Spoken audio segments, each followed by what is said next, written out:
Miss Stratton. Put a little twang on it. Put a little twang on it. Watch your mouth, boy. You gotta respect something around here. Yeah. There you go. That was, I mean, you can say those things, but it's just kind of like, like the inflection and the tone and of how you say those things. It kind of comes off a little. Slow down real quick. Hold on. Who you talking to, first of all? Nah, bro. This is that like that whole thing. Like it was just niggas in the replies. I tweeted on. The tweet was on there. It's like, yo, she's saying wild. She talking wild. Like that's wild. The niggas in the reply talking about some like, man, y'all was trying to make an issue with something. You're trying to divide people and trying to make people feel bad. And I'm like, bro, shut up, nigga. Like y'all act like I said she was the grand wizard of the KKK or something like that. I just said it sound wild. It sound wild. Sounds wild. Like, bro, like I don't think she meant it like that. Like you said, I don't think she meant it like that. But whole time I'm like, bro, that wasn't my point. My point is everybody trying to normalize it, trying to be like, oh yeah, we just trying to get something started. The only thing that pointed out to me is like, yo, she not a real shit talker. That's the only thing. Too bad. Because you see the video, she like when dude is like, hey, keep the title warm for Naomi. She just sitting there like a deer in the headlights for a few seconds, and then she said that. I'm like, oh, she don't know how to talk shit. Oh, that's what it is. Oh, we She's from saw Minnesota. It makes sense. we saw the whole joint with her and Charlotte and how that went down twice. No, Yeah. they had a face, man. Bro. And that thing she said to Charlotte about like, oh, you failed marriages like that. She had a week to sit on that. She had a week to think about that. She was like, oh, I got the perfect thing. And she act out. She say something wild. I got the perfect thing. Like, nah, bro. She not a real shit talker. Oh well. All right, let's hit the button. See what happens with this. Hit the button, boy. That was crazy. At least Ben said it. But I still gotta hit the button. So like I feel a way about that. All right. Bad. I get the whip out. We got to delay for a second and then hit the button because we taking back control. Right. Yes, I'm doing this because I want to. know. You told me to. Not because you told me to. I'm gonna hit the button because I God want to damn hit it. the button, and it's my job to hit the button, and I'm a responsible adult, and this is what we finna do. Saying, fuck this nigga. I told that little bitch, don't you cross the line. She know that she ain't got no kid, but she gon' swallow mine. Keep one up top, I shoot my shot just like it's Columbine. If I say put it on the floor, then that's the bottom line. Yeah, I told that little bitch, don't you cross the line. She know that she ain't got no kid, but she gon' swallow mine. Keep one up top, I shoot my shot just like it's Columbine. If I say put it on the floor, then that's the bottom line. And I'm the number one contender in this bitch, still up in this bitch, trying to stretch the difference. I'm always on some different shit. Ideos meal, Del Rio flow, I'm just switching whips. If everybody got a price, nigga, then you should get a grip. 415s in the trunk, I make it slump, nigga. If I'm not the best in the world, I see him punk, niggas. To be the best, you gotta beat the best, just what come with it. Lie, cheating, steal for real, just like when Trump did it. I told that little bitch, don't you cross the line. She know that she ain't got no kid, but she gon' swallow mine. Keep one up top, I shoot my shot just like it's Columbine. If I say put it on the floor, then that's the bottom line. Yeah. Hello.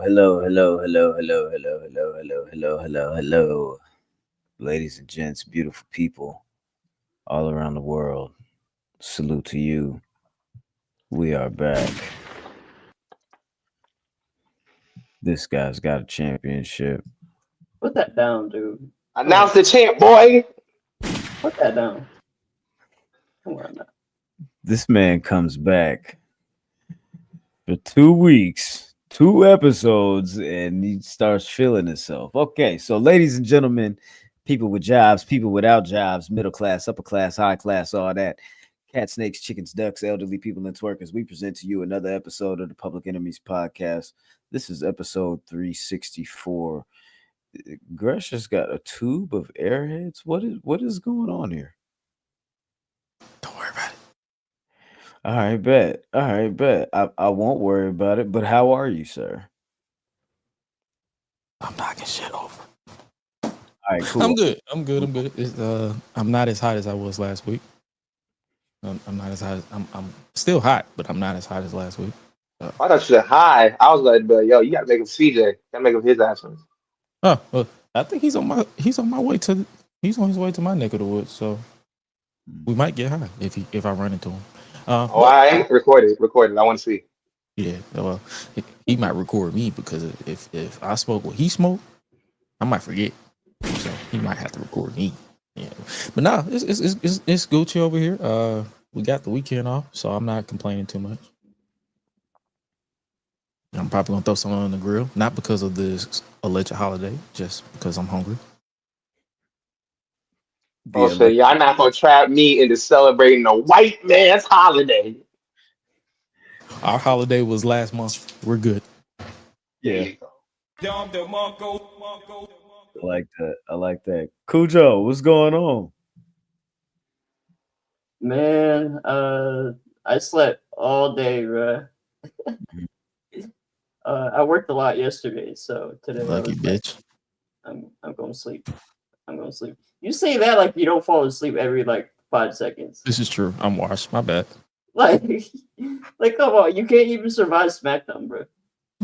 Can you blame me? 3 hours. No, I don't. Nah, we good though. We busy. We well rested. You know, happy to be here. Well, I guess it's first of all, I'm glad that you're here. Appreciate you. Second of all, I'm glad that SmackDown is back to 2 hours actually, apparently this week and going forward. So salute to that. Cujo stepping in for CJ this week, so in his absence, salute to Jizzle and safe travels and shit like that. You know what I'm saying? All that shit.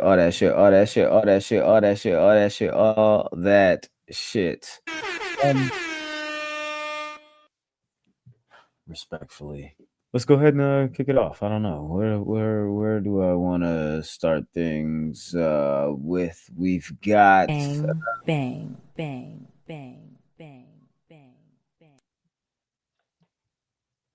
Well, it's July. It's the beginning of a new month, so we can talk about the wrestler of the month. For the month of June, that honor has been bestowed upon Mercedes Moné of AEW and Cody Rhodes of the WWE. Both of these competitors went undefeated in the month of June. Mercedes picked up 2 new championships to add to her collection of growing just championship glory and all of her accolades as of late. She hasn't even been pinned since May of 2023. I want y'all to understand something here. This woman is on a tear, and she is officially the new EWA Women's Champion and also the CMLL World Women's Champion as well.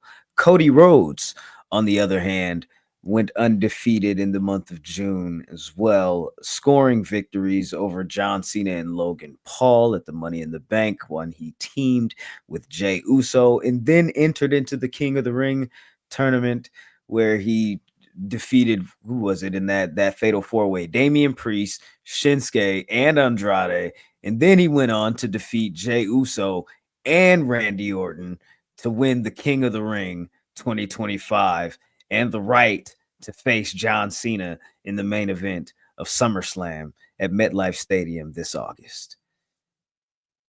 I don't know if there are two more fitting competitors to have the honor of Public Enemy's Wrestler of the Month than these two.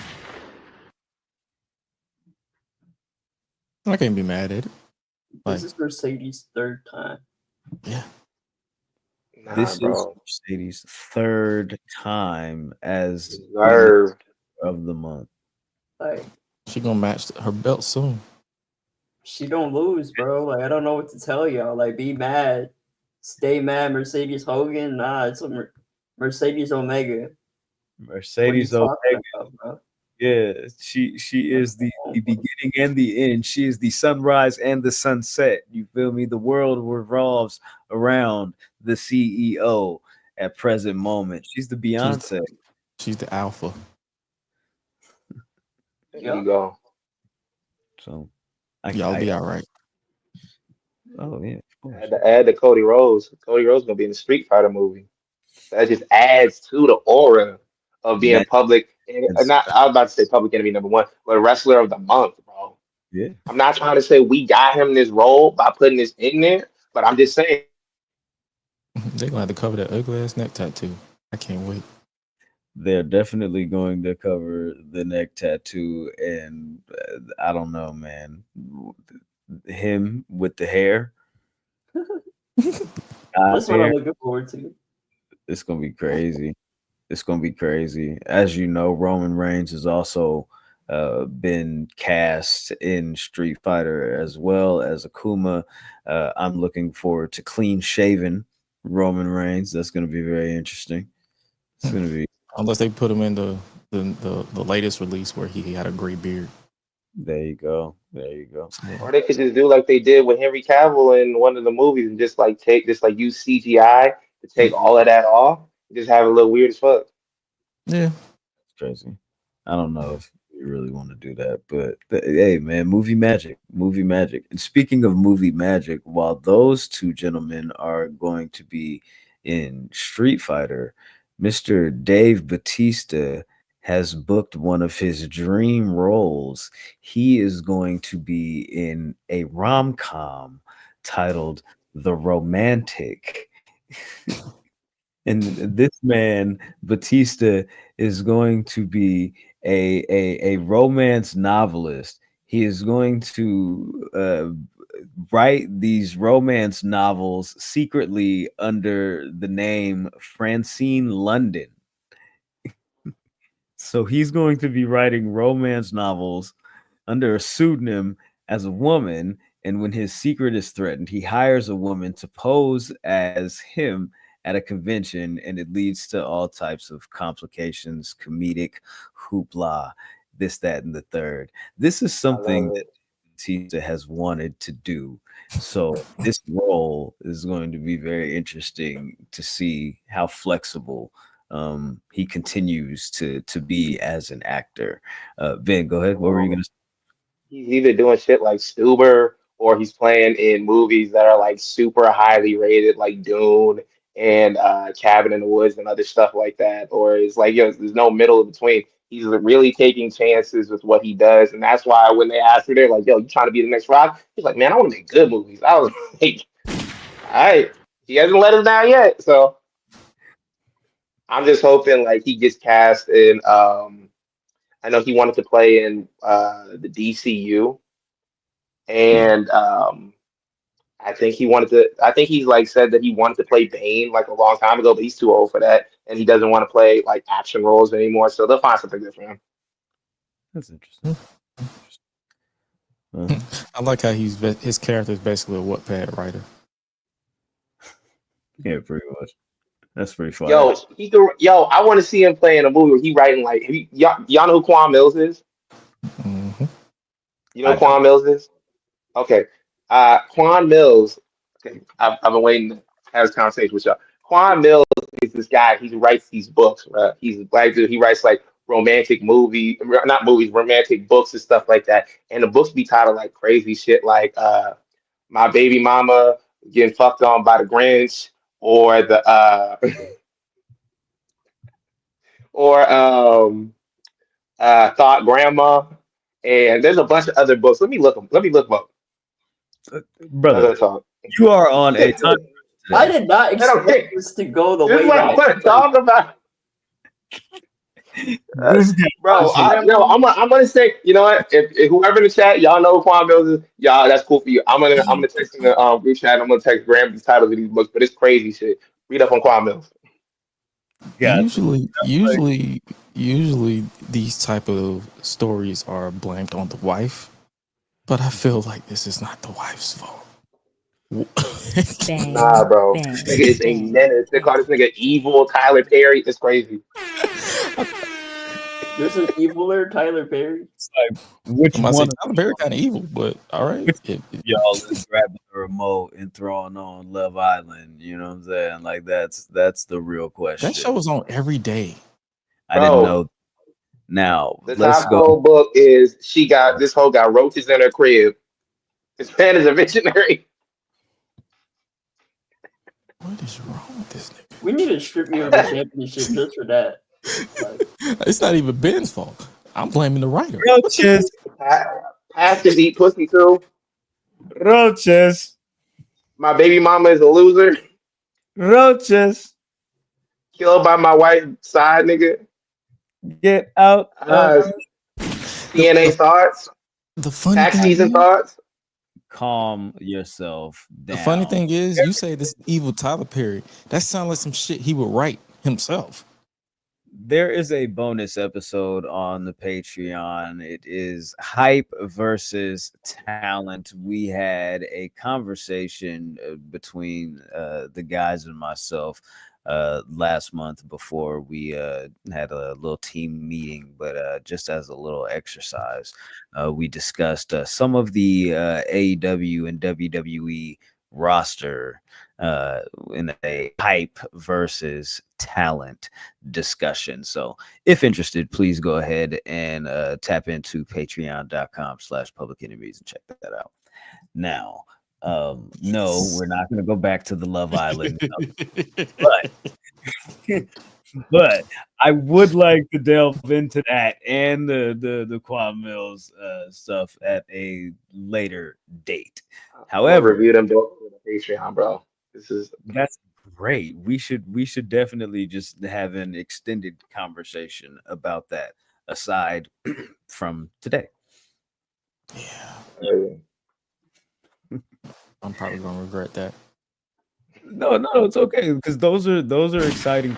Those are things to celebrate. And AEW just celebrated 300 episodes of Dynamite this week, and that is a milestone in and of itself. They also are celebrating 100 episodes of Collision as well, and that timeline just kind of runs concurrent, and that's pretty dope, similar to the interesting way that Diddy's charges are going to run concurrent if indeed he does go to jail. We'll talk about that at another date as well. But for All Elite Wrestling, as the road continues to build to All In Texas, we're less than what is it, like 9 days away from 9 days. As of this recording, it's 9 days. They continue to add more to the card. They continue to add more excitement to the build of the show. And again, on the 300th episode, they kind of kick things off by dropping that bombshell between Moxley and Hangman Page, with Hangman challenging Moxley to kind of kick this thing up a notch and let's make this world title match a Texas death match. And I'm just like, bro, you already beat this nigga in a Texas death match. You got me a little bit scared when I get to thinking about wrestling booking 101. You feel me? But Tony Khan, I'm going to trust you on this one. This is where we're at. However, this match is officially going to be a Texas death match Saturday, July 12th for the AEW World Championship. John Moxley versus Hangman Page. Cujo, What are your thoughts on how this all came together and just the idea of this title match being now a Texas death match in the main event of All In Texas? Yeah, I love this. I absolutely love it. Texas Death in Texas. We're all in, the crowning of Hangman Adam Page, you know what I'm saying? Like all the stars are aligning in a very good way. And I don't know, they're just kicking it up a notch, you know what I'm saying? Like how can you be mad at this? A lot of people like to say like reheated nachos. This ain't that.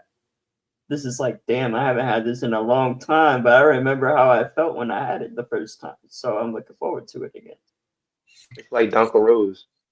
Speaking of reheated nachos, Ben, let me ask you: have you seen the conversations and the memes that a lot of the AEW hardcores are posting with like all the Infinity War comparisons to like how they're expecting this main event to go with all of the interferences and the good guy coalition of AEW coming to Hangman's aid? Have you seen any of this?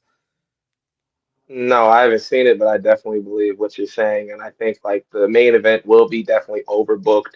And I think that they will go for like the over the top, like dramatics and stuff like that. I'm just hoping it doesn't end like WrestleMania 39, where they like have John Moxley hold on to the belt and they're like, okay, we're gonna bring it back around, or we're gonna go along with someone else. I saw somebody bring that up as like a possibility. I'm just like, bro, pull the trigger. This reign is ass. It's been asked for a while. Like the redeeming qualities of it are far and few. I mean, it's funny to see like John Moxley like react to the crowd the way he did last night when they were chanting he's bald and the little things that he's done here and there. That's cool, but I don't need to see him do that with the belt. Like, but I jumped out of my seat when Hangman hit Marina Shafir with the buckshot lariat. I said, "Oh, he taking it up a notch," and did it as a baby face. He was like, "Yo," and he was like, "I'm gonna let you go," and then he came back. He was like, "Nah, bro, like, yo, I'm really about that shit," and hit it. I was like, "This is a top baby face in wrestling right now. There's no questions." No questions. Gresh, how are you feeling about Hangman's trajectory and his vow to win the AEW World Championship, open that briefcase and hold above his head for the people to see? He said this multiple times. The funniest thing would be if Hangman opens that briefcase and there's nothing in there. I was about to say that. like Mox pulls a Joker and says, "Gotcha," and he pawned the belt. Similar to how Daniel Garcia did with the AEW Dynamite ring. Mm-hmm. Type shit. Or he melted it down into like a chain. Kind of similar to what they did to Undertaker's urn back in the day. I thought I was gonna say Drake threatened to do the Pharrell's jewelry. I don't know about take Drake serious, but yeah, to keep it wrestling. But nah, Texas Death, I don't mind them running it back. Like Hangman, it's practically become Hangman's match. The only time I feel like it wasn't his match was when him and Swerve was going at it. So, but this match itself, it'll be fun. The thought of them going the WrestleMania 39 route would be hilariously stupid. Like I would literally be in there just laughing, but also appalled at the same time. Like, oh, we're doing this again. Because people want the WrestleMania 40 main event. Yeah, they want because if they do the WrestleMania 39, if they do the WrestleMania 40 main event and the WrestleMania 39 finish, I am going to laugh. That's gonna be crazy. It's gonna be crazy, but I'm going to laugh because I'm like, oh, the audacity, the mitigated gall of you to do this. after the backlash where people said this shit is ass. You like, we're gonna continue with Mox as champion. We're gonna go our original route and have Darby Allin win because apparently he's supposed to be coming back. Yeah. Could be one of the surprises in the Casino Gauntlet. I don't know how that'll go. I think the first two competitors in that match will be Mark Briscoe and MJF, scheduled to have a face-off or a talkie-talk, excuse me, next week on Dynamite 301. Also this week, we found out that they're... All right, so I shit on this, and I had a knee-jerk reaction. The stipulation is fine, I guess, but the Swerve and Osprey continue to like badger the Young Bucks and try to goat them into this match, this tag match at All In, where they've got to put their positions as AEW EVPs on the line, right? And so Osprey comes up with the bright idea that on the flip side of things, if the Young Bucks defeat Swerve and Osprey in the tag match, then Osprey and Swerve will then agree to not challenge for the AEW World Title for 1 year. So I guess that was appealing to the Bucks, so they decided that they were gonna take them up on that offer. Swerve was not really amused. When he looking at that nigga, he like, bro, we? Yeah. To put it even worse, it wasn't even like that before. At first, he was like, hey, Swerve's not going to challenge for the title for a year. He was looking at the nigga like, yo, have you lost your mind? Like, what do you mean I can't challenge the title? And then he flipped it like, okay, we won't challenge for the title. But either way, like, bro, he's like, why are you rolling me into this? I don't know, man. This is a very interesting concept. But you know, the Bucks are familiar with this. You know, they had Cody. He was in the Elite. He was, you know, one of their guys, one of the EVPs as well. He put himself in a situation where he wasn't able to challenge for the AEW World Title like ever. So in a sense, this has been established, so they kind of get the levity of it, and you know, so that's the match. The Young Bucks will take on Swerve Strickland and Will Ospreay at All In, and if the Bucks win, Swerve and Ospreay cannot challenge for the AEW World Title for a year. If the Bucks lose, they're no longer executive vice presidents of All Elite Wrestling. Gresh, what do you think of the stipulation? How do you think it's going to go? And then Will Ospreay is the dumbest motherfucker I've ever met in my life, wrestling wise. Like, everything is an emotional response. Yeah, bruv.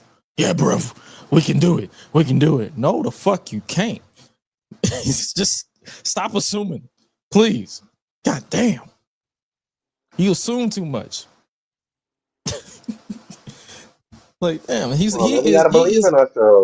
is a British bimbo. Himbo. Not bimbo. My bad. Himbo. my bad. My bad. But that too. But nah, I'm not mad at it. It's fun. It's not. I'm glad that they worded it the way that they did, because they could have went the Cody Rhodes route where he said never ever, which was fucking stupid. But yeah, they go this route. I mean, I doubt that they pretty much, in a way, to me, I feel like they gave away the finish, because there's no way that Tony Khan would have Will Ospreay and Swerve out of the title picture for a year, because that would be kind of dumb. How long, if Hangman gets the job done, how long do you think Hangman can be champion? And I hope it's not a year.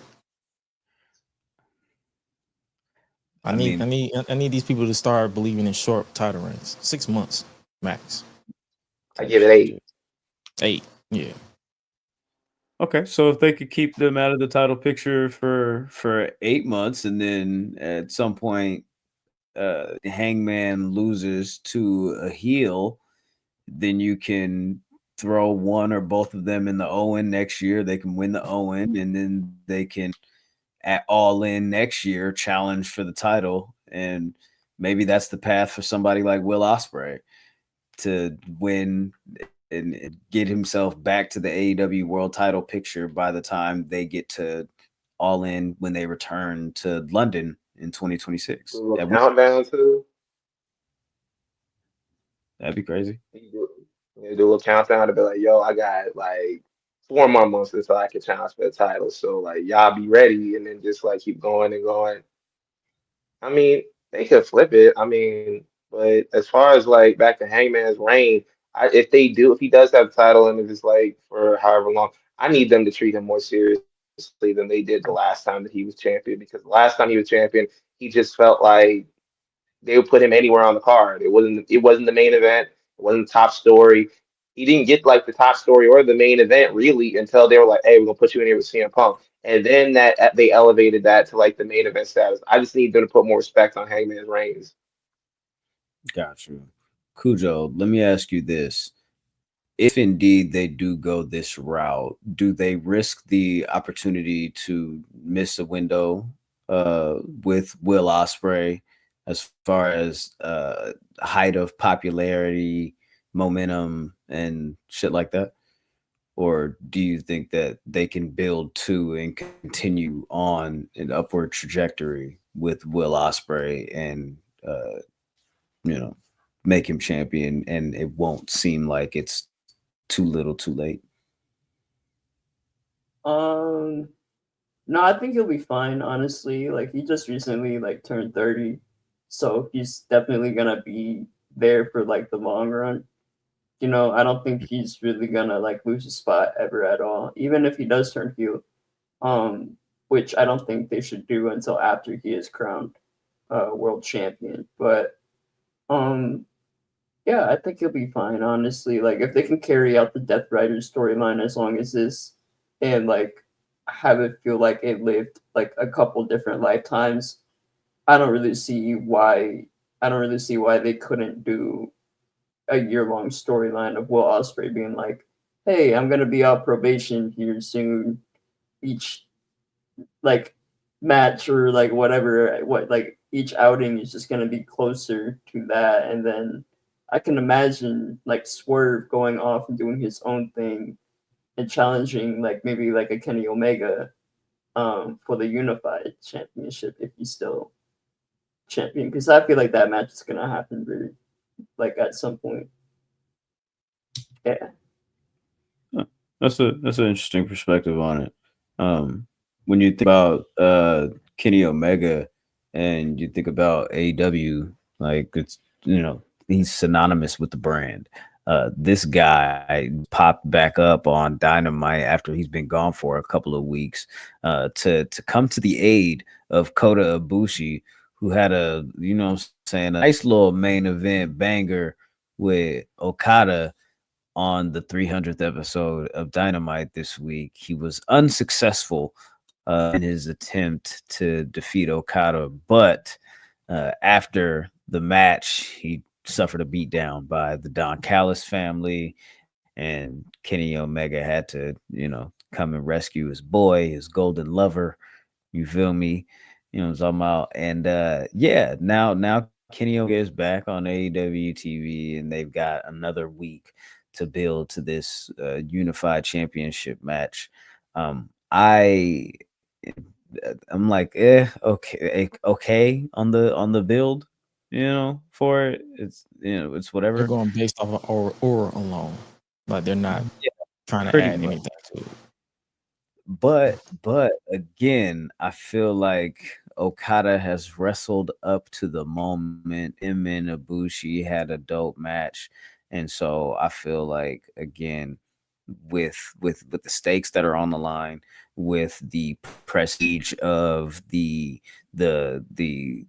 entirety of the Kenny Omega and Kazuchika Okada saga, I feel like they gonna show up and they gonna go crazy. And like, they're gonna have one of those matches that is gonna be remembered, in the pantheons of time. So salute to them on that. I have confidence 100% that this is gonna be one of them ones. Anybody disagree?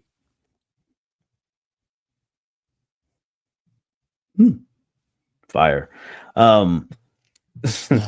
They've got they've got another match that is actually going to be added to the All In card this weekend on Collision 100. Kyle Fletcher and Daniel Garcia are going to face off. This is going to turn into a number one contenders match for the TT Championship. So hey guys, if you read the description, there's spoilers on this episode. I'm going to tell you some things that are going to happen that have not yet happened, that have actually already happened because this shit was already filmed. So it's already in the can. Kyle Fletcher defeated Daniel Garcia, and he will face off against Adam Cole at All In for the TNT title. Yep, it's time to crown Kyle. Sorry, Cole. Damn. Sorry, Cole. Y'all not enjoying Adam Cole's reign? I keep forgetting he's champion. That's the problem. Yeah. Cole is enjoying his reign. It's just things are happening. It's not happening. Nothing's really happening. But salute to Adam Cole. He's still here, doing his thing. Bro, it's just like Gresh summed it up perfectly. Like, you forget that he's champ like all the time. They don't really like push him to the forefront or anything, or be like, hey, look, Adam Cole's here or whatever. Like, they had him on the show in like a multi-man tag match at the what was it, Grand Slam Mexico. And the crowd was hot for him too. That's the wild part. The crowd was like, yo, they were like, yo, they were going up for him. It's like, yo, y'all need to put him on TV and put him in the forefront more. That's it.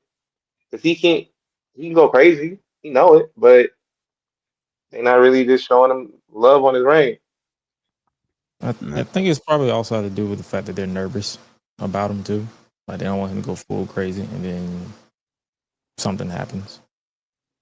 But I feel like he's been kind of like shaking that off a lot more recently, though. I mean, like, granted, he's been in more like multi-man matches than anything, but I feel like with somebody like a Kyle Fletcher too, like, I feel like he could bring the best out of Adam Cole. Like, they were really getting a groove with their last match, and then it ended the way that it did to build up to the finale, I guess you can call it, at All In. So, I don't know. I think Adam Cole would be cool. He still gets the really big reactions.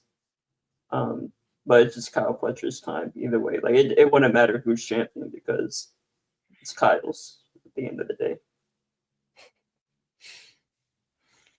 I hate to do this, but there was some news that came down the pipe this week that Britt Baker was possibly looking to get out of her AEW contract, and AEW at present moment has no interest in releasing her from her deal, which I believe has like about another year or so on it, which could possibly also turn into more due to like injury time and shit like that. Why are you guys laughing? She signed a big deal, bro. Like, that's the thing that gets me. Like, everybody was signing these contracts. They were like, yo, I'm signing a 5-year deal, bro. I'm signing a 5-year contract. And now you'd be like, hey, I don't like the way things are going. I mean, all things considered, like, she kind of put herself in this position. Like, I think that last straw was definitely when they wanted her to go up against Serena Deeb. And she just in the ring talking about, don't nobody care about what you got to say, and talking over her during her promo. That was the last straw for everybody. But, if she does end up like leaving, niggas really trying to see her in WWE, like trying to see her in NXT or whatever. I know, like, I've seen people talk about, like, on the timeline that, like, WWE heads talking about, like, yeah, we'd love to have her over here. And, like, but I'm like, yo, y'all was saying she couldn't wrestle, like, a year ago. It's just weird. I don't know. No. I mean, more power to her.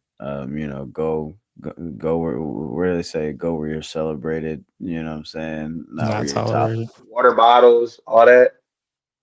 Yeah, I don't know. You know where she's celebrated and not tolerated? Being a dentist. Being a dentist. Good Lord. Bro, say, go back to your day job, girl. Not because they tell you that, because that's what you want to do. You So know, passion. Just go be a dentist. Your passion. That's crazy. Because it I would be mean, funny if she talking all that shit about them hiring people in NXT and she just go down there. That would be hilarious. that's where they would send her. If Mariah May had to go there, I think they would send. No, I'm talking about. Remember when she said they hiring all these models off the street and training them to do the same thing in the warehouse? And I'm like, if she go and do the exact same thing, I'm just gonna laugh. Like, damn. So now where are you? Damn. Somebody Mercedes comments, she was on live, said that they wanted to see more of her and Britt Baker. And she like responded like ain't nobody never said nothing like that to her before. And she was just like almost taken aback or disrespected. She was like, "You did? For real? Like, Oh, Like why? you should." Oh my god damn, man. But yeah, With the Mercedes too. Jesus Christ, no, right? But yeah, Mercedes, she crossed a milestone, 1,000 matches. She defended the TBS championship against Mina Shirakawa on Dynamite this week. Continued on to this historic run. Her being the Public Enemy Wrestler of the Month, of course. You know what I'm saying? Salute to her on that. And then, you know, just continuing to do what the fuck she doing, man. She got this match with Toni Storm. She just dog walked her friend, and then Mina did dog walk her as well. Like, they had a really physical match. And like it just felt like Mina was like, nah, you gonna earn this one, buddy. Like, it's not gonna be no it's not gonna be no walk in the park. You feel me? Like, we finna really, you know what I'm saying? Like, it's not gonna be a night off, no, none of that. You know, clock in, let's go crazy. Cause she was kicking the shit out of Mercedes. And I enjoyed it. The match was dope. But we got the match with Toni Storm next week. Mercedes ended up laying out the both of them. And you know, her little evil laugh and all of that, you know, trying to get her little shit off. But here we are, 1 week and change away from I guess this would be the biggest match for the AEW Women's division thus far. I nah, for don't real. know how to describe it. Is there anything bigger that they've done other than these two for the AEW world title, women's world title, excuse me?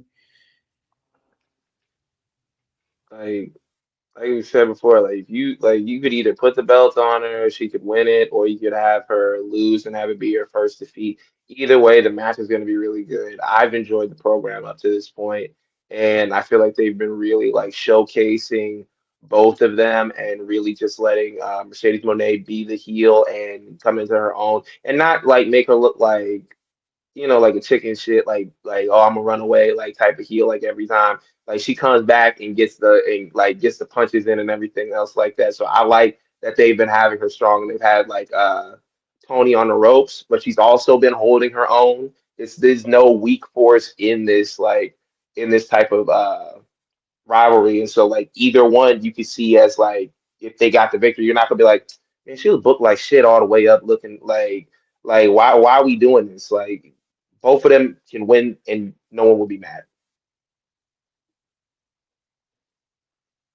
Yeah, I feel you. Cujo, how do you feel about it? You excited for this match between Toni and Mercedes? Yeah, especially considering like their prior history in WWE. I think Toni was like the first to like leave around that time, and then the whole thing with Sasha leaving with Naomi. Yeah, I've been looking forward to this match for a really, really long time. And although I really want Mercedes to win, I don't want anyone to really like discredit Toni Storm and just how important she's been to women's wrestling, especially in North America. Just outside of her title reign, notable matches with like Mariah May and stuff like that, and movie like actor kind of like crossover and stuff like that. So yeah, I would consider this probably the biggest women's match in AEW's history. There's a lot at stake here, and I think Mercedes and Toni are both gonna come wanting to prove something even more than they already have.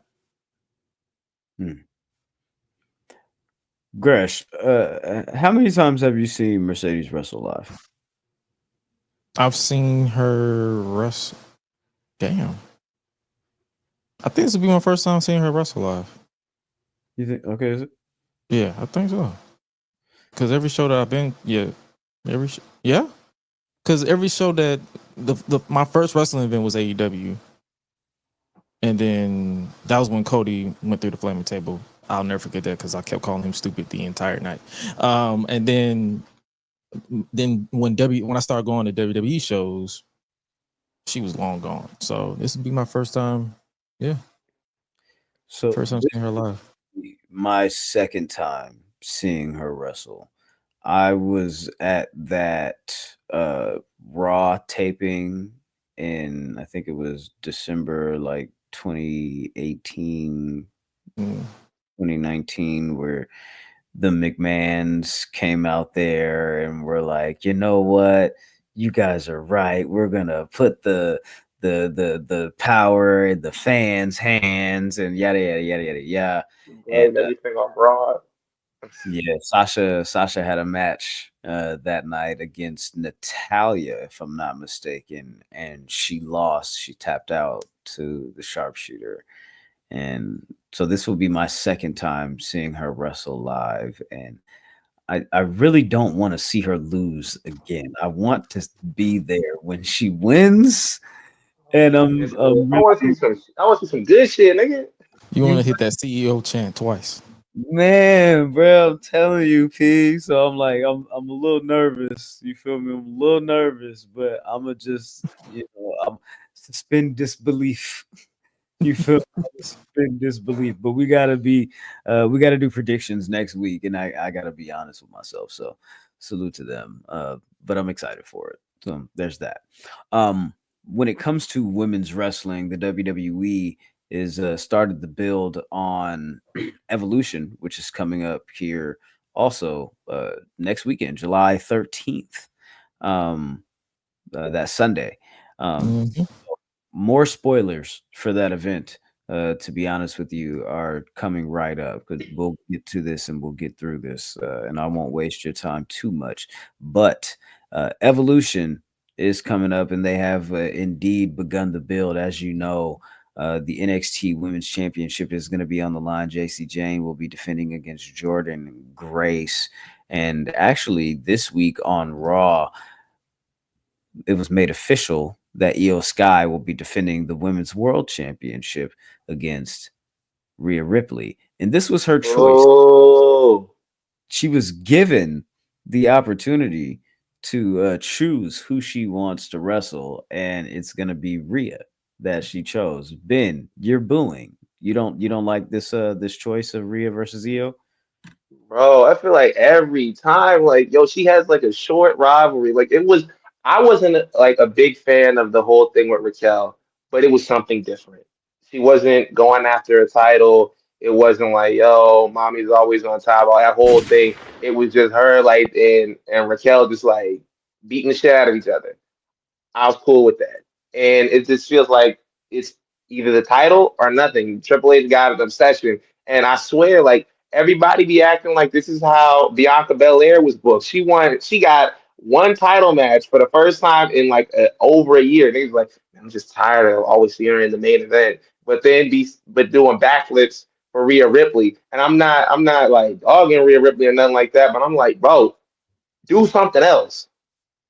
Like, bro, like I'm tired. Like y'all tried everything. Y'all was like, okay, we're gonna make her a heel. That didn't work. We're gonna let her step away from the title. Y'all couldn't let her be away from the title long enough. Like it just feels like it's either she's gonna be involved with Liv or something in that vein, or it's gonna be a title match. I feel like they need to be more creative and step outside of the box when it comes to Rhea Ripley's booking, because she's a versatile character. She can move in the ring. Like, bro, she's good. You don't have to like have her in a title match every single time. It doesn't have to be like all or nothing every single time. Like, there are more interesting matches that Io can have at this show. I'm like, bro, like let's try something different. Let's mix it up. Let's go somewhere else with it. The plot armor. It is plot armor, bro. I can't argue with that. I honestly can't. You know, I'd be interested to see what direction they go with it.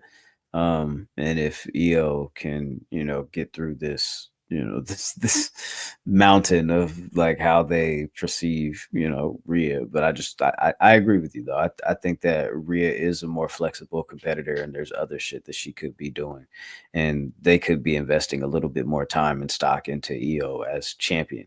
They So keep trying to test her. They keep going, ooh, is she gonna be able to get over this hurdle? Yeah, nigga, like stop. Speaking of people that have to get over hurdles, and I know that you said that you enjoyed the street fight with Raquel. Raquel and Roxanne are now your women's tag team champions, of course, because of the sway of Finn Balor. With the general managers of Raw and SmackDown, who agreed to allow them to be the tag team champions, but they also have to defend those titles in a fatal 4-way match and Evolution, and they will be defending those titles against a team from Raw, a team from SmackDown, and a team from NXT. This week on SmackDown, Alexa Bliss and Charlotte will win a qualifying match to be added to this tag team fatal 4-way at Evolution. And so their continued frenemy relationship is gonna possibly lead them to becoming the new tag team champions at Evolution. When it comes to Tiffany Stratton, she will be defending she will be defending the women's championship against Trish Stratus at Evolution. And so that's also happening. So Trish versus Tiffany at Evolution, and then we got Charlotte and Alexa being added to the tag match for the women's tag team titles. Good, This bro. entire show is here, nigga. Damn. Oh, but they've also got a battle royal scheduled for the event, which will crown a number one contender for Clash in Paris. Ivy Nile and Stephanie Vaquer have entered into the battle royal thus far. That's 100% right. That battle royal too is like here, nigga. Damn, like y'all want all the women in here. Like we put all the women in this motherfucker. Like we don't care, bro. It like y'all couldn't find anybody else besides like Trish Stratus, and I know everybody's like, oh, she had the opportunity to compete on an all women's card, and we're talking about how special it is, and how she never got the opportunity, and she paved the way for women, and she did all this and that. Whoa. We are celebrating 25 years of Stratusfaction this year. Please don't forget. Oh, I don't care if it's 25, 35, 45. They're like, yo, we're going to get you on this card some type of way. I'm surprised Michelle McCool ain't been booked yet. She's filming LFG. Yeah, we'll see if Layla's available. Nah, bro. Undertaker really was like, hey. Do a segment. He heard Mickey James talking shit. He was like, hey, bro, look, make sure you got this job next year on the next season, bro. Because as soon as she was like, hey, bro, you dressing like a hoe. He was like, all right, bro. Let's sign this contract. Let's get out of here. I'm surprised she ain't on the card. Oh man, we'll see how that goes. She might be in that battle royal. Yeah, probably something like that, right? That pretty much. Yeah, this pretty much who all these people we talking about. They probably gonna pop up in that battle royal. Don't be surprised if Paige pop up in there too. Well, she said that she hasn't been contacted. No, they always say that, and then she can pop right back up. Vicky Guerrero said that she expects to return. Will be in it. Oh my Jesus God. Christ! And if I hear "excuse me," I'm turning that shit the fuck off. Because no, thank you. I just think it's kind of weird to like bring her back in any capacity, like after all the things that happened outside of WWE with all of like the things regarding her daughter and her husband and all that. Like it's just I just feel like it's just not pleasant to bring her around and have that. I don't think anybody wants to be associated with all that and what's going on. But again, WWE is like notorious for sweeping things under the rug and bringing people back all the time. So I mean, as long as her name not in the whole Vince McMahon thing, like they gonna bring her back. They're like, hey, this is her shit that she got going on outside of us. If it has some shit to do with us, we probably wouldn't bring her back. But yeah, it just feels like they just throwing this whole shit together just to be like, yo, y'all been asking for this shit for years. To answer that question, what are they doing? They're pretty much setting this up to where if it bombs, they can be like, see, this is why we didn't do it immediately after 2018. That's what I felt like they did the first time when they had the first one and they booked it in like a small ass venue, and then when the numbers didn't come back good for the ticket sales and the numbers didn't come back, or they said they didn't come back good for ticket sales, the numbers didn't come back good for the streaming or whatever. They're like, see, there's no interest in that. There's no interest in this. Like nobody is trying to see this. If y'all booked it properly and put top tier matches on there that people wanted to see, instead of saying like, hey, you know who people really want to see?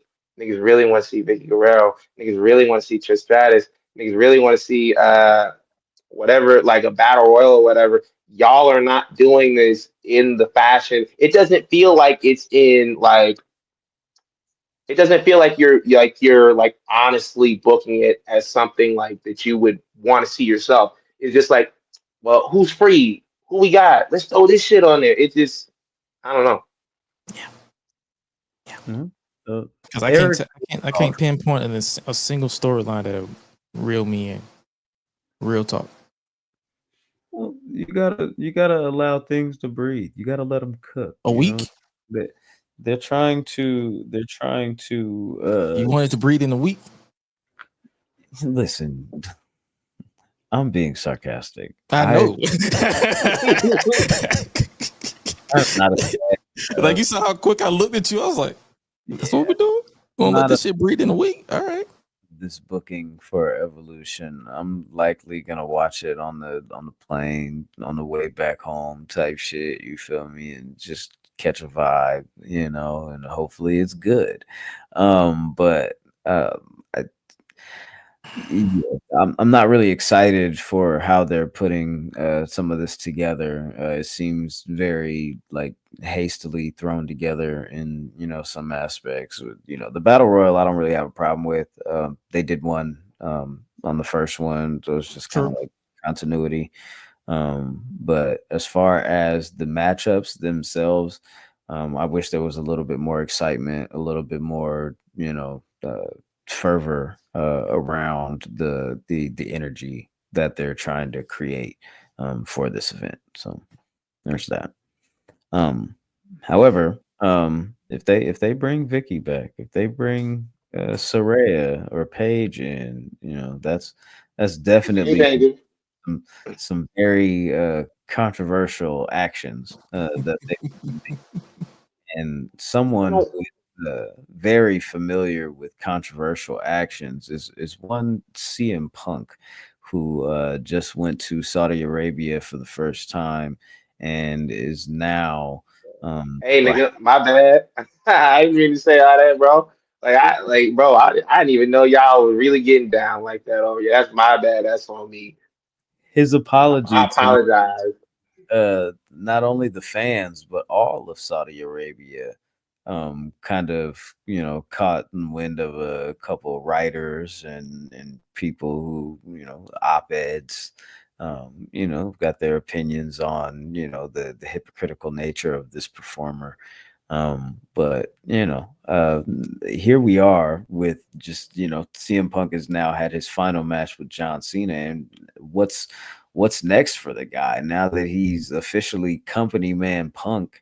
He's got he's already, like I said, just had this final match with John Cena.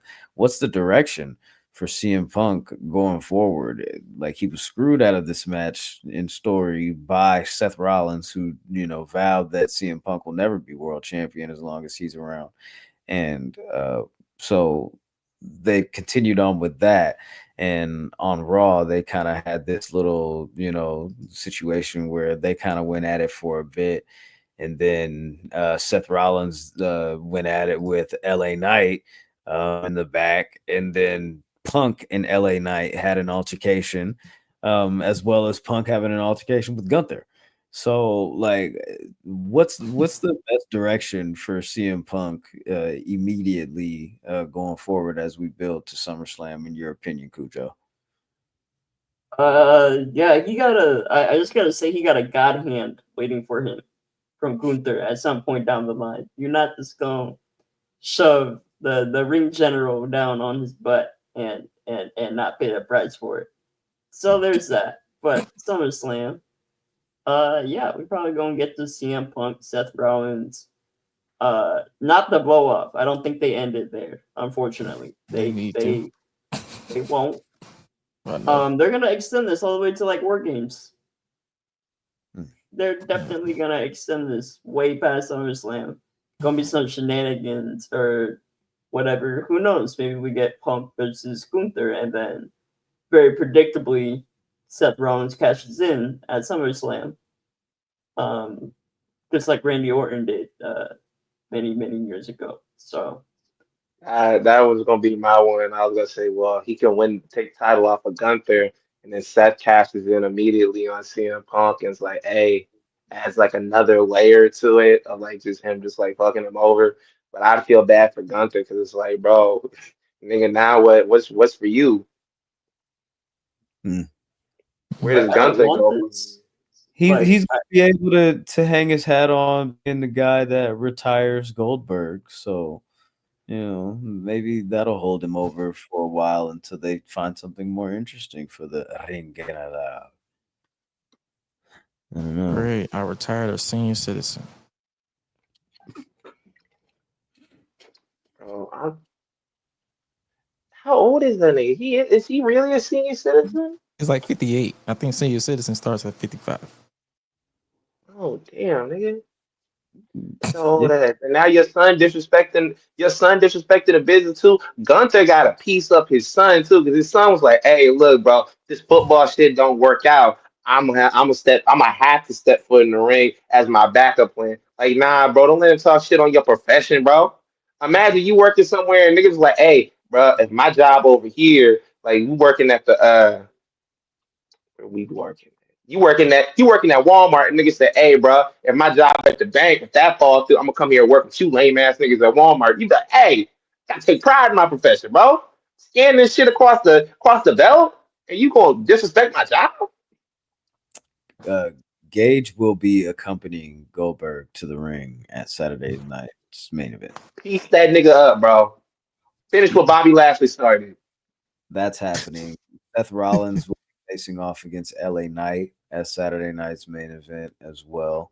So that might just be a pit stop on the road to facing CM Punk again at SummerSlam. But Cujo, you said something interesting in regards to the possibility of this leading into like a War Games match, and it does kind of feel like they're creating the opportunity for Seth Rollins and his crew, or the Seth Riders, to be involved in a War Games match. And if that is the case, I guess it would be a situation possibly that CM Punk would be the one that's leading the charge, trying to build his Survivor Series War Games team to take on the Seth Riders. Who likes CM Punk enough to want to be on his team? I mean, yeah, I guess Jey Uso. Jay, Sammy, pretty much all the baby faces have been out there. LA Knight's gonna be like, "I'm not here for you, CM Punk. I'm here for the yeah, you know, like, yeah." He might got a little squad then. Punk, Jey Uso, LA Knight, Sammy, That's a cool little team. Okay, that fifth person though. Yeah. No, I had somebody in mind, but I forgot. I low-key forgot. Roman's not coming. Roman's Yeah, not that coming. nigga's- Penta. Penta could work. Penta could definitely work. I mean, he's already involved pretty much in it. You know, he had the tag match with Sammy against Bronson and Braun Breaker, and that I Jey was so Uso. confused when I Who's woke Seth up. Plan B? What was that? Go ahead, say that again, Gresh. Who's Seth's Plan B? That is a very good question because there was a backstage segment where I guess Bronson Reed had asked about Seth Rollins, and Paul Heyman said that Seth Rollins is working on Plan B. It's gonna be Tyrion. I hope the fuck not. Do you think why? this leads Why doesn't to, do it? that would be interesting. Do you think this leads to the possibility and the conversation of Ethan Page or Ricky Saints? Ben, if you want to just comment on that, and then on your way out. All right, man. Like the whole thing about like bringing Ethan Page up, I feel like he would work more for the group. So bringing him up, I wouldn't be mad at it, especially like if they were like, okay, he's like I'm gonna make some phone calls for that team or whatever for Survivor Series or for the build up to have someone else on his team. I wouldn't be mad at it and let him like finish off like anything that he has going on in NXT right now with Ricky or anybody else who comes up for the title and just like finish that out before he goes up to the main roster. But I'm not mad at it. I'm not mad at like Seth Rollins putting together a little coalition. I don't want Karrion Kross on it right now. I like him better backstage, like whispering and like telling niggas they ain't shit. Like I feel like that's something that I'm into right now. I'm with you. I agree with that. That's something that I would like to see as well. As far as like Ethan Page being somebody that's joining the crew, but like I don't know if it's gonna be something bigger than that, like, or if it's gonna be just that another up and comer. But he's got situations where he's had a face off with John Cena. He's had face off with Cody Rhodes. He's had a face off with Gunther this past week in his new little Money in the Bank briefcase. Look at him. Ooh, I'm cool. But Seth Rollins does seem like he's on the upward trajectory and the path to being the next world heavyweight champion or the next WWE champion, regardless. So, like, I feel like he could at any point just snatch up either one of those titles, leading into the last part of 2025, heading into 2026 and WrestleMania 42. I think that's where he's headed, as far as he's going to be walking into WrestleMania as either the WWE champion or the world heavyweight champion. That's what I think we're looking at here. So there's that when it comes to Seth. Ben, thank you. I know you got a jet. I don't want to hold you. Yeah. I want the wife and the kids to celebrate the white man's holiday, celebrate the white man's freedom. You see that? I've seen niggas be like, "Hey man, I don't celebrate any of that." I used to be on that type of time. I was like, "I'm gonna sit inside. I'm not gonna do nothing." But like, "Hey nigga, the day off is a day off." Day off is a day off. Like, you know what? I got a family and shit. You feel me? It's like certain shit. I got a, you know what I'm saying, a little conformity. You know what I'm saying? Meet niggas in the middle type shit. Like I was gonna. It was either this. I was gonna dip next week to go see the new Superman movie when it premieres on that Thursday. But I said, you know what? I'll go see that on a weekend. Y'all are more important. The people are more important than that right now. But That's I'm what's not gonna up. be watching. I'm not gonna be watching Saturday Night's Main Event because we definitely gonna see that. But yeah, We ain't either. Shit. We will definitely be at All In, and we will talk to you next week as we do our All In predictions and talk about Evolution, Saturday Night's Main Event, full rundown, and all of that good shit. So yeah, Ben, we'll holler at you next week. Enjoy the fireworks family and shit like that, man. Do your thing. So Gang, gang, Bang, gang, bang, bang, bang, bang, bang, bang, bang, bang. We all talk Now, about Rollins. What if he doesn't even cash in successfully? That would be hilarious. that would be hilarious. I mean, the opportunity is there as well. And Scott in the comments says, "What if CM Punk sabotages Seth's cash in?" And I could see it. I could see it. I could see it. A failed attempt at him becoming a champion, and it's like, yeah, if you make this vow that you're gonna see to it that I'm not gonna, have an opportunity to hold a championship again. Well, I'm gonna do the same thing to you, and you're not gonna have an opportunity to win a championship. So I could definitely see that happening and that being like a little curveball that they throw. But when it comes to new champions in the WWE, we have a couple of new champions that were crowned over the past week. And I just kind of want to get your guys' thoughts on these divisions where I guess where these new champions could go in the direction that they're headed in for, the this extended run, or whatever they're going to do over the course of the summer. But first up, we've got a new women's United States champion in Giulia. She defeated Zelina Vega on SmackDown in Saudi Arabia this past Friday. Took that title that she said that she doesn't care about. It's literally just a stepping stone for her to bigger and better things. But we've got Giulia now as the women's United States champion. Cujo, what are your thoughts? How do you feel? I knew as soon as they started teasing that whole program that it was only a matter of time. I'm like, bruh, come on, man. This is one of Triple H's new shiny new toys. You know what I'm saying? He's like, hey, you over here on SmackDown now? All right, bet. Reward. Championship. Bam. You love him Joshis, man. You know what I'm saying? Poor Zelina.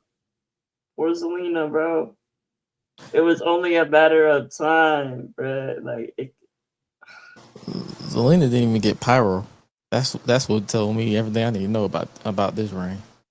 And then for Giulia to even just be like, yeah, I don't care. I'm just gonna Naito this belt, just throw it everywhere, just get dirt on it, I don't care about this. This ain't what I'm here for. Come on, man. It's like taking a toy from a child. That's exactly what she should do too. You ain't got to Go do full that. Naito on the belt. Just start tossing it every time she get in the ring. Yeah. Straight disrespect that championship. I would be semi invested. But hopefully with their view on Giulia, or how they view her and her spot on the roster, maybe we will get more serious programs with the United States Championship and maybe even better matches. Not to say that Chelsea and Zelina are bad, but it was boring. It's okay. You could say it. I'll say it for you. It was boring. It was getting repetitive. I'll say. I'm trying to be kind. Here. That's what I'm here for.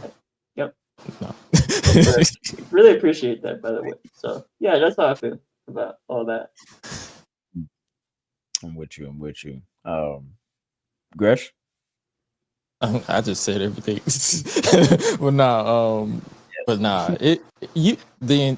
I do feel bad for Zelina because you can tell she cared a lot for that championship. It was what was her first singles championship ever in WWE? Because I know she was tag team champion with Carmella.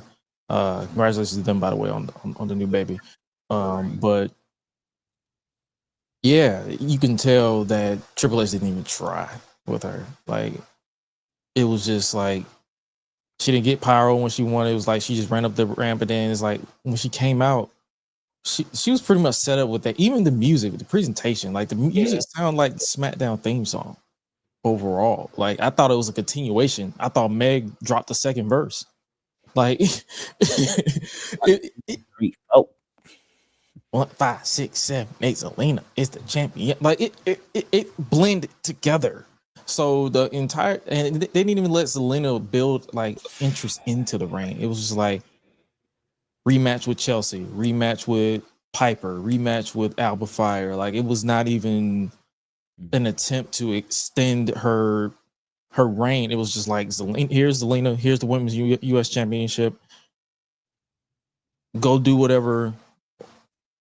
Now that Giulia's here, we're gonna put the title on her. You can tell that they didn't care because soon as Giulia won, they sported on social media. That told me even further, like, yo, here.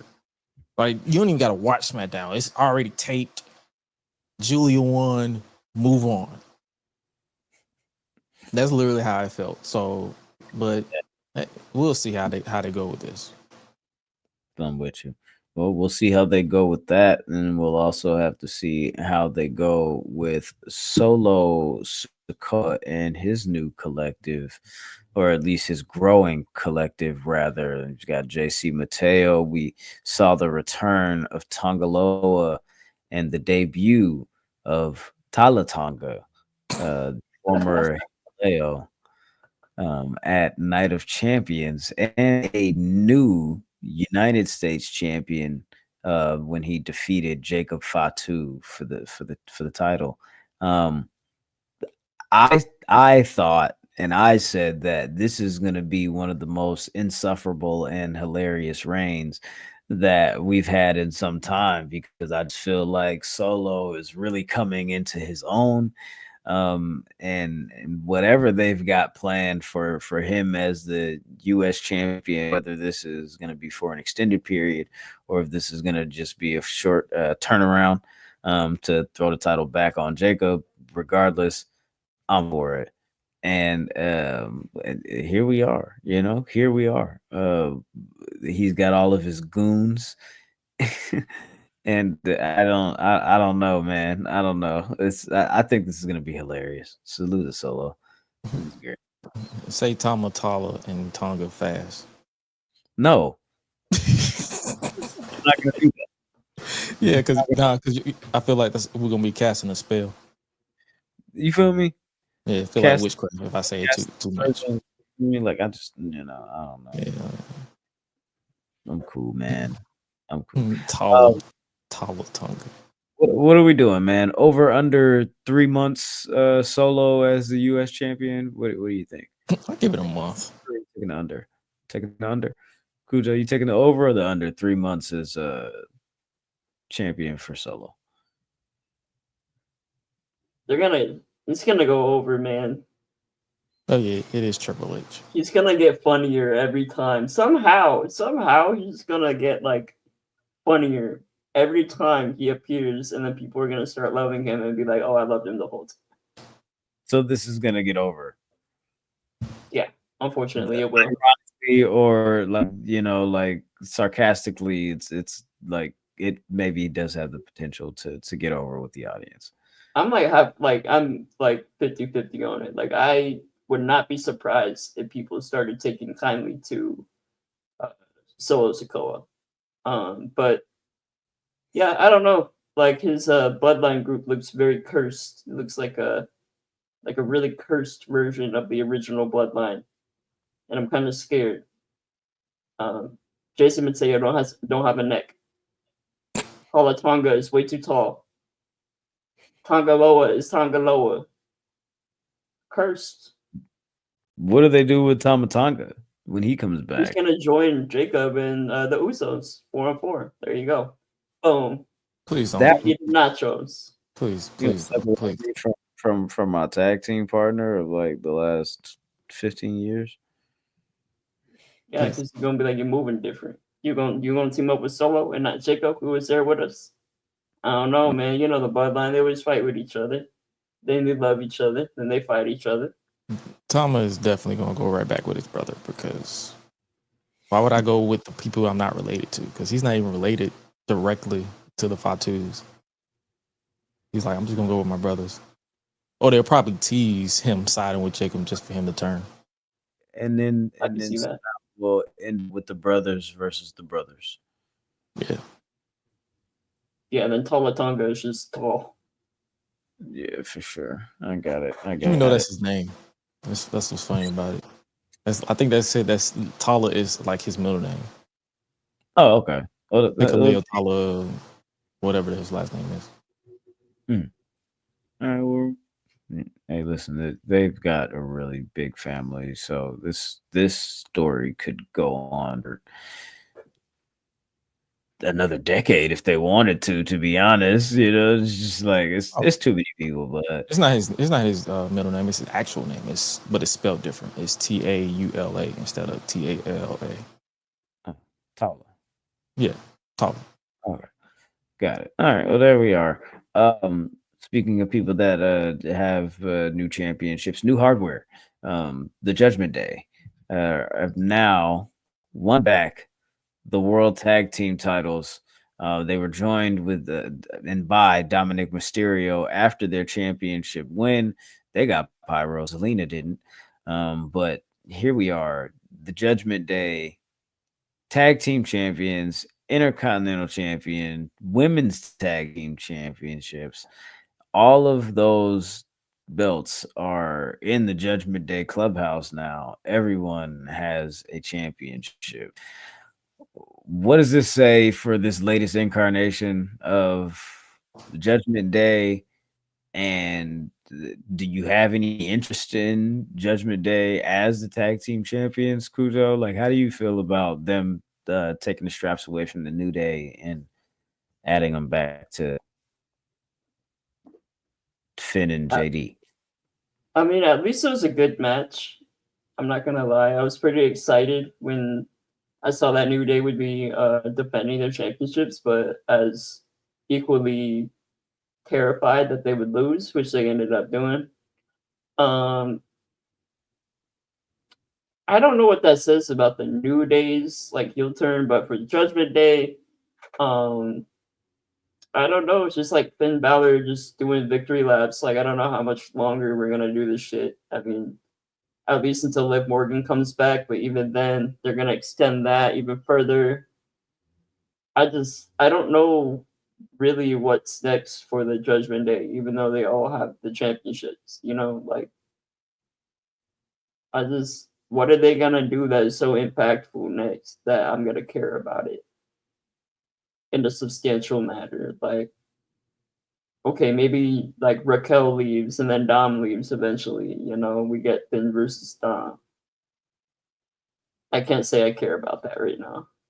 I'm just being honest. Or Triple H will just go the 8-Town Down Under route and just tease a turn for like 20 years. I mean, that's what it's felt like. We've been there and we've been off that, and we've been there again with this group. And now they're off that again, or at least that's what it seems like they're headed, because Raquel has like softened on Roxanne, at least for the time being, before they possibly lose the titles at Evolution. If they continue with the championships, I could see that, they all like really start to mesh and gel together as far as personality and character wise. But like, do we care about it? Like, this whole story is just who's the messiest bitch and it's Finn Balor.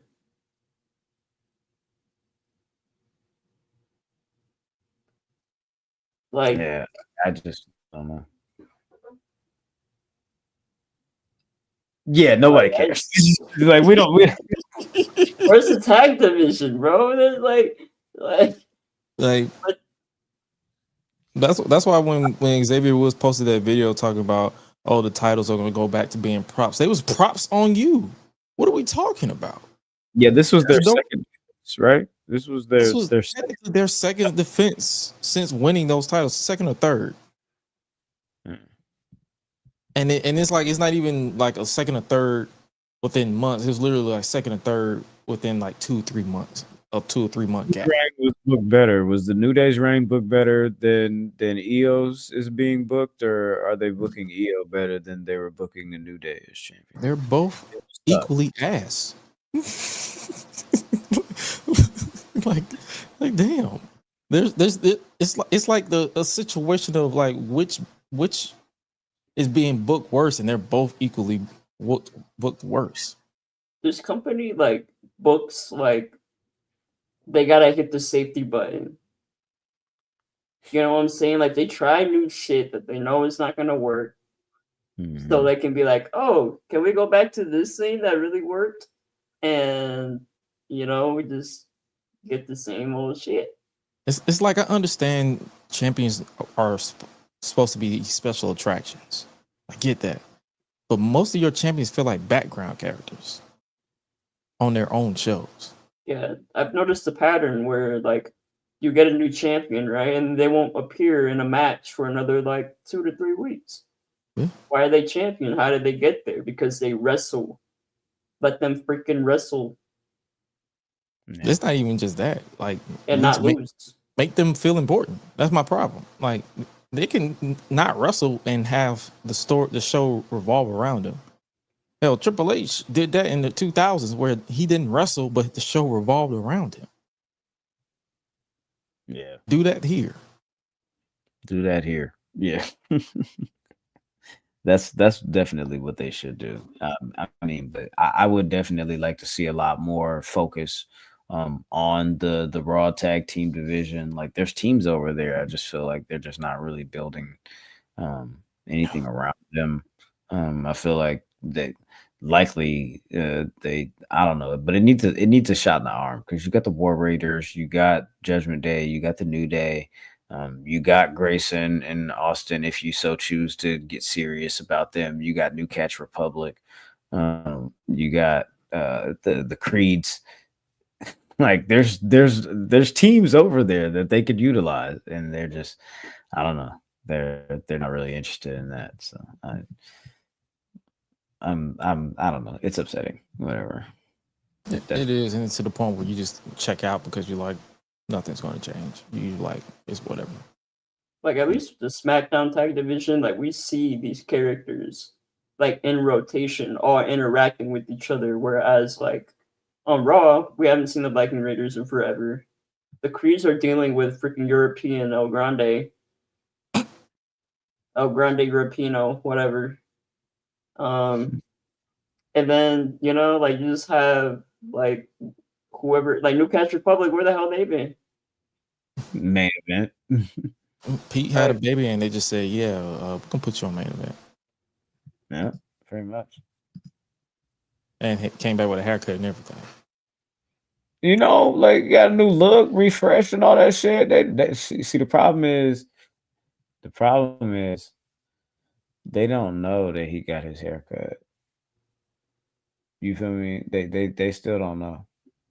I don't think they know. I don't even think Pete Dunne. They thought they signed some new nigga. Tasha, they're clear. They're clean and clear. They're on main event. They thought they've been booking Tyler Bate and Noam Dar in tag matches. You feel me? So like they don't know what the fuck is going on. I don't know. Noam Dar is the one that's hurt again. Get this nigga up out of here, man. This nigga been in developmental for 10 years. What the fuck are we doing here? All right. Oh, speaking of, actually, did we talk about Cody and Cena at SummerSlam? We referenced it in passing. Oh, well, yeah, they got that going on. Cody and Cena at SummerSlam. You feel me? Cody won the King of the Ring, of course, as he's the wrestler of the month. Congratulations to him. We'll see what happens with the build and shit like that. But speaking of the American Nightmare, the Great American Bash is going to feature a tag team match between Blake Monroe and Jordan Grace against Fatal Attraction, JC Jane, and Fallon Henley. And then Inamura is going to be challenging Oba Femi for the NXT title. And I just don't care. What the fuck is happening on NXT? It's just mind-boggling to me. And then you got Luca, who is like not fucking with Stax or Tony D'Angelo. He wants to be his own man now. and like I'm confused about what they're doing over there. Speaking of somebody who's been in development forever, what are they doing with Tony D'Angelo? Why is that nigga still down there? You're a super duper senior. Oh yeah, they had that whole SmackDown 5 or SmackDown 6. Oh, the 2.0 kid. The 2.0 was Mello, Braun Breaker, Grayson Waller, and then you got fucking Tony D'Angelo just still down there hanging out. I think they're nervous because that gimmick will only work in NXT. They I'm don't not gonna have anything else for him to expand his character. Tony D'Angelo is NXT. I said we call Tony D'Angelo super senior. Wes Lee's ass is a super senior. That dude is there forever. He's in grad school at this point. Yeah. Trick Williams will likely not be there for very much longer. And speaking of Trick, they have officially made the Trick Williams TNA World Championship defense against Joe Hendry at Slammiversary into a triple threat match, and Mike Santana has now been added to that match, to the card for the TNA World title in Long Island, the UBS Arena. This is July 20th, so we're just about 2 weeks away from what looks like possibly Santana being crowned as the TNA World Champion. And then also on that show, Cedric Alexander will face off against Mustafa Ali.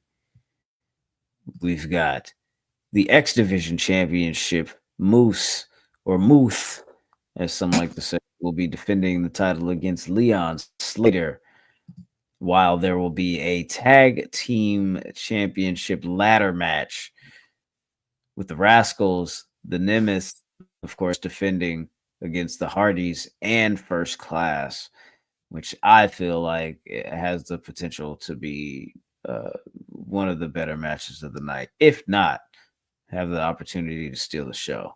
But I'm definitely looking forward to what they're doing with Slammiversary and that card. Mike Santana has definitely got to walk out of there as the new TNA champion. They got to do it. It's time. It's time. Yeah. Oh yeah, they're doing a contract signing for that TNA title match at Great American Bash. Oh, that's fire. Okay, yeah, that's fire. I like that. Definitely. That's a nice little, crossover moment for them. That's definitely something that they should continue to do in good faith for the partnership. Because I heard Nick Nimbus say something about some of these NXT guys are coming in here in TNA and taking our spots. And I'm like, Trick Williams is the only that's but I mean, hey, he's in a big spot, so I guess taking our spots. Like, brother, you're in the developmental for the developmental. Calm down. Yeah, brother. Like, yeah, Nikki, it's okay, brother. This ain't WWE. Like, bro, get that mentality up out of here. Relax. Yeah, relax. Anything else we got before you guys want to get up out of here? I know that there is some news that came down the pipeline about AJ Styles possibly quietly re-signing with WWE, according to Fightful Select. The extension? He extended it? No, even with the yeah, I guess may have signed an extension, but even with like injury time that had possibly been added to his contract, it likely would have been up by now. Is what they're saying. That's funny. It's like people were fantasy booking up and down my timeline. AJ is going to AEW, and I'm like, brother, he literally said my next contract is my last. Yeah, and he's old. Look, this ain't 2015 AJ Styles anymore. Like my brother, he trying to go be a father for the rest of his days before his kids graduate. He trying to relax. He's just trying to chill out, be a daddy and all type shit. You feel me? You know, I don't know. But yeah, he did say that he has a desire to possibly retire as a WWE superstar. Let's see exact date and expiration. His belief his original deal was nearing an end in early 2025. Comes after a period where his return from injury was thought to be start of a potential retirement path. Blase. Reportedly, possibly sign a 1-year contract extension. Interesting. So I don't know. We'll see. We'll definitely see what the fuck is going on with AJ. But I definitely saw all of the fantasy booking of him possibly going over to AEW. I know Will Ospreay was saying that shit. He did it once, and he swayed Ricochet to come over, even though I think Ricochet already had one foot out the door. But He was out of there when Vince left. But why not? You know, if perception is that, you going out on this campaign, to try to get Ricochet to jump ship, and if it worked once, fuck it, I'll try it again with somebody like AJ Styles. That's why I'm out here doing a Styles Clash and all types of shit. I'm not doing this shit for nothing. I'm not doing this shit for my health, nigga. I'm trying to book a match. You feel me? Like, you trying to get some shit off here. You know what I'm saying? I'm trying to raise my stock. You know what I'm saying? I'm trying to turn up over here, man. So I respect it. I definitely respect it. But yeah, salute to AJ. Oh yeah, I guess to go back to the Slammiversary real quick, they just added Masha Slamovich versus the winner of JC and Jordan Grace in a title versus title at Slammiversary. Title versus title. Wow. Yep, Jordan Grace.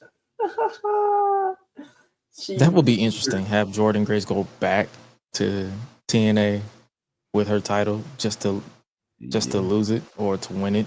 I mean, to win it, the Knockouts title again. They're totally gonna do that.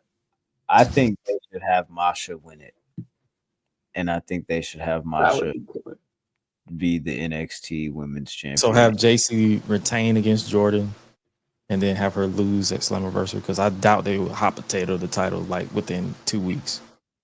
Yeah, that's a good point. I don't know. I feel like they would though.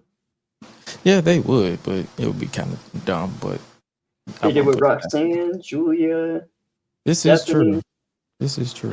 Because then Giulia have like the title for like a month. Yeah, then she got injured, and she's like, "Yeah, I can't be champ no more. It's over." Yeah. So. Or Stephanie beat her clean. It was a short match. Still good, but it was short. So yeah, I think that's pretty much all we got this week. They could do some shit. They could definitely do some shit. We're likely going to see a triple threat match between Becky, Lyra, and Bayley at Evolution for the Intercontinental title. They said it's supposed to be a number 1 contender on Monday, but you already know that's gonna.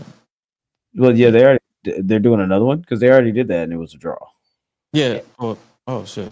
So yeah, they probably gonna run it back. Probably. Yeah. We'll see. But yeah, because when it's like a draw, I'm pretty sure they're probably going to run it back, or they're going to have a segment and just have Adam announce both of them are the number 1 contenders or some shit. He'll probably do a video on Twitter or something like that, and that'll be that. Yeah. Good. I like how that's how they announce their matches now. I mean, their segments now. Like, yeah, what they be doing, bro. It's like they don't really give a fuck. You know what I'm saying? Throw it out. Socials, you feel me, and then we'll re-air this with a little moving graphic background. You know what I'm saying? After the Did You Know segment and shit like that. Hey man, tap into us on Netflix internationally and abroad, whatever the fuck. Anyways, so that's all we fucking got. Y'all be well, y'all be good, y'all enjoy y'all motherfucking weekend, enjoy your holiday if you do so choose to celebrate the 4th. I, for one, am gonna eat some real good food, and then I'm gonna get my black ass up and go to work the next day because I got to get this money. You know what I'm saying? But that's all I got.